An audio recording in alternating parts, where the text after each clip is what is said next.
Those of you that follow my channel and know me know that I bought my first property. I bought it here in Spain last year, and it was a really great achievement for me, and I wanted to talk a little bit more about it and be able to help others and inspire others to be able to go down the same if they're interested in learning more about property in Spain. And in this video where I'm going to talk about getting a mortgage in Spain, I'm really excited to have the opportunity to speak to a professional in the sector and a well-known finance influencer here in Spain known as the Gossip Banker. So whether you're a resident in Spain, whether you're a non-resident, you're looking to get a mortgage or find out more about it, this interview should give you all the answers you need. So I'll see you on the other side of the intro for the video.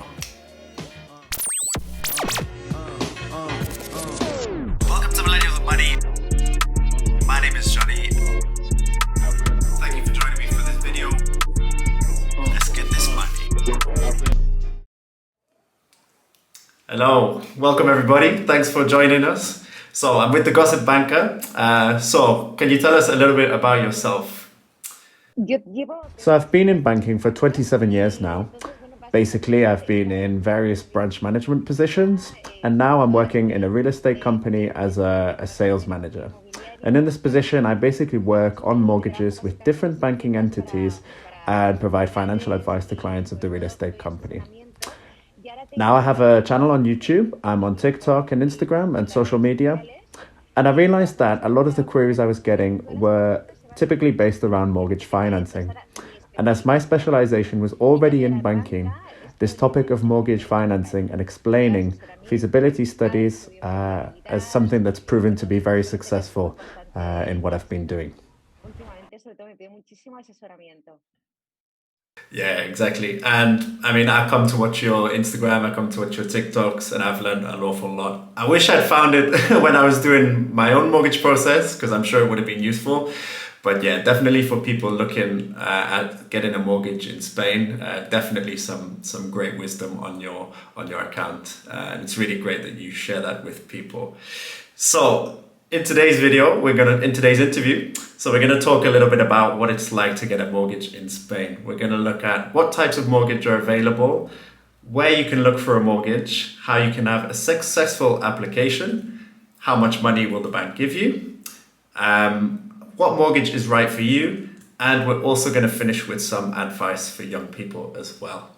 So let's get right into it. So when I took out my mortgage, I took out a fixed mortgage based on the situation with low interest rates, and I felt it was the right choice for me at the time. But there are also variable and mixed types of mortgage. So can you tell us a little bit about them? So currently there are several types of mortgages. So variable mortgages, fixed, and mixed mortgages. So the Euribor index, after closing at historical lows of minus 0.502% in December 2021, we were surprised to see in January quite a massive rise of 0.03 basis points, and so it closed at minus 0.477%. This is because in the last week, the Euribor shot up because of the messages coming from the European Central Bank. And in the space of a week, it's gone up about 0.031, 0.032. So what happened? As a result of this, the banks faced with this increase, and especially because of the pressure from inflation in the market right now, and the message coming from the European Central Bank that interest rates weren't expected to rise until about 2024, but now it seems we might see something in terms of movement in March. So they've started to withdraw some of these competitive fixed rate offers. So now I'm finding a lot of clients and followers are telling me that they had certain conditions agreed with their bank and they're being modified. Because remember, this is really important, that until you've signed that legally binding European Standardized Information Pack, or known as the FAIN in Spanish, the bank can modify those rates.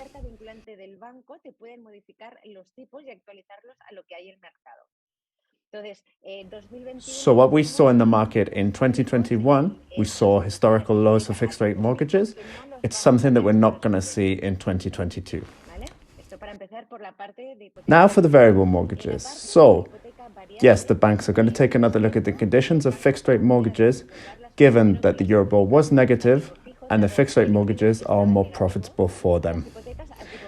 So you can imagine with the European Central Bank rates at minus 0.5%, and then the bank offers you to take out a fixed rate mortgage at 1.2, 1.3, 1.4, even 1%, they continue to have a fairly good room to maneuver on profitability.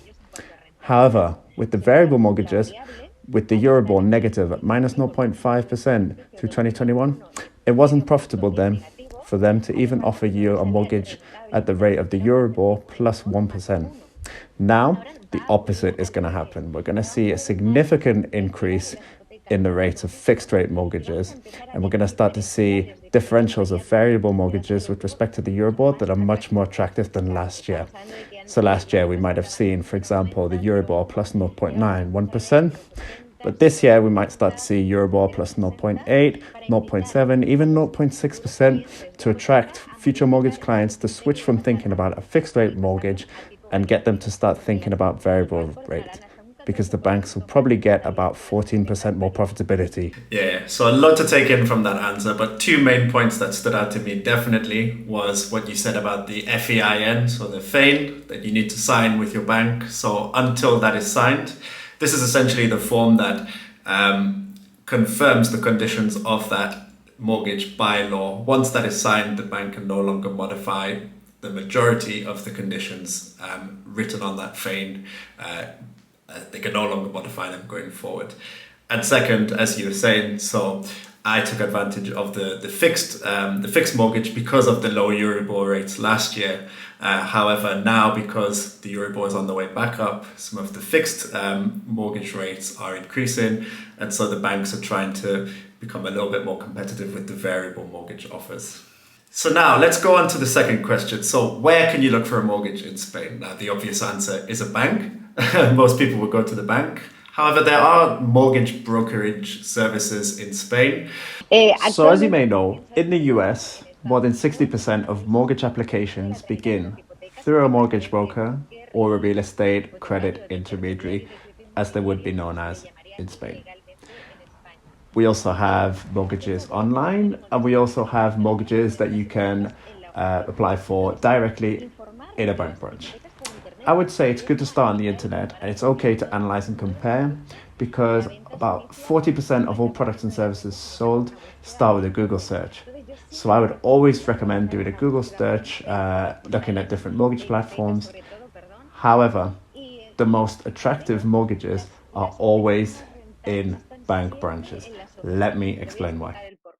When you go to a bank or a financial entity for a mortgage online, the rates they have there are standardized. You can't negotiate because that mortgage goes through IT processes and everything is much less personalized.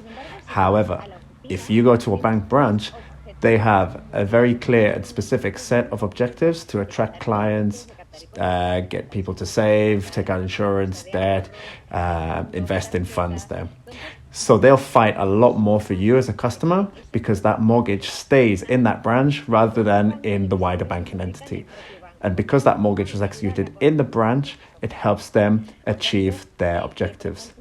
So let's say you have a competitive mortgage offer of 1.5% without add-ons or extras over 30 years. If you go to a bank branch, you can probably get that same mortgage based on your income, ability to pay it off, an initial down payment. You could probably get it at about 1.2% in that bank branch, and that's the same mortgage. So you can see how there's a major difference between looking online or looking in a branch. On what you said there, I can confirm that that's definitely what I found as well. So I tried to use all three types of services, so mortgage broker, a free one, and going to my bank. I ended up going with one of my banks where I have an account, and I definitely found that the rate was much more competitive compared to the offers that I got online. So really good advice there. So definitely check out the banks by going into the office. Yeah. And so in terms of how much will the bank give you? Now, we hear in countries like the US, it's very easy to get, and it's very common to get 90% of the value of the property, in countries like the UK as well. However, in Spain, it's not so common. So how much can you typically expect to get when you're buying a property? So people who are Spanish residents, meaning they spend the majority of their time living in Spain or they have regular Spanish-sourced income, normally it will be 80%. And this is because in Spain in 2019, in June, there was a new law that came out known as the Real Estate Credit Contract Law. And this starts with protecting the customer and making sure that this finance percentage is reduced to 80% to prevent a repeat of the 2008 financial crisis. So normally it will be about 80%. However, what we have started to see here in Spain is that some mortgages are at 95% of the purchase value for those who are under 35 years old. So if you have a good risk profile, you can even reach 90% of the property value. Currently in Spain, the role of the mortgage broker is specifically for those looking to get 100% of the financing amount. For non-residents in Spain, it is possible to get a mortgage. Obviously, though, there are much stricter conditions when it comes to having stable income, having a significant down payment up front, because for non-residents, it typically goes between 60 and 70%, depending on the bank, although it can go up to 80%. So where I work, for example, we've given out quite a few mortgages at 80% of the property value to non-residents. But these are people who have significant and stable income and a strong overall financial position. So it compensates us giving them 80% of the appraisal value. But I think that from 2022, we'll start to see a risk concession of greater than 90% of the property value. Perhaps not as relaxed as we see in the United Kingdom or the United States, but a little more room will be given because, after all, the business of mortgages is one of the most profitable for the banks in Spain. And there's something really important that you said in there, which is the value of the tasación, as it's known in Spanish. So explain to us a little bit the concept of the tasación and what it means for the mortgage.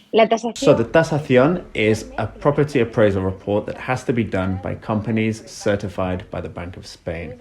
It is a complete report on the home. An architect will go and visit the property, take measurements, look at the nota simple document, look at data from the town hall and make sure that everything is in order for the planning. He'll give you the measurements or the technical specifications of the property, the age, the quality of the materials that are used. So it's a very complete and detailed report. Depending on the value of the home, so meaning this goes by percentage, it can cost between 300 to 600 euros. And currently, this is the only cost that a client takes on in the mortgage application process. So all other costs are covered by the bank. And this report is what gives you a real market value. So the bank, rather than being guided by the purchase price of the property, is guided by the tasación report. So what happens? If we agree to buy a property for 300,000 euros and the value of the appraisal comes out at 350,000, it's possible that the bank can give us up to 80% of the appraisal value, which could end up being 85 to 90% of the purchase value of the property, because the tasación is the market value of the property and it's what figures in the deeds for the property and the sale contract. Good. Something you do have to be careful of, though, that is that can also go the other way, isn't it? So if the value of the tasación is less than the value that you're going to pay for the property, then it can also mean you don't get as much as you expect from the bank. Okay, so now we've kind of covered the ins and outs of mortgage. What are the factors to consider for a person looking to apply for a mortgage in Spain? What is the right mortgage for them? How can they decide what terms and conditions are best for them? I always recommend doing a feasibility study first. So going with your savings to a trusted financial institution or your trusted bank or to several banks so that you can get an average, and then find out what is the maximum mortgage percentage that they can give you. And that's based on your income. So in Spanish banking, that goes up to a maximum of 35% of your income, which is your ability to pay back the loan. So that means that on average, for every 1,000 euros of net income you have, the bank will give you 350 euros of mortgage. This is the most important and the main thing that banks here in Spain analyze, the ability to repay. So for every 1,000 euros of income, 350 euros of mortgage. So 35%, your debt ratio.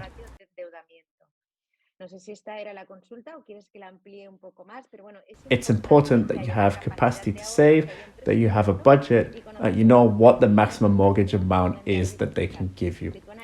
If you go to the bank and say, I have so much money in savings, so much net income, and I want a mortgage for so many years, That's a very important factor to take into account, and we find that they're going to give us a maximum mortgage percentage, and this is what they call a feasibility study.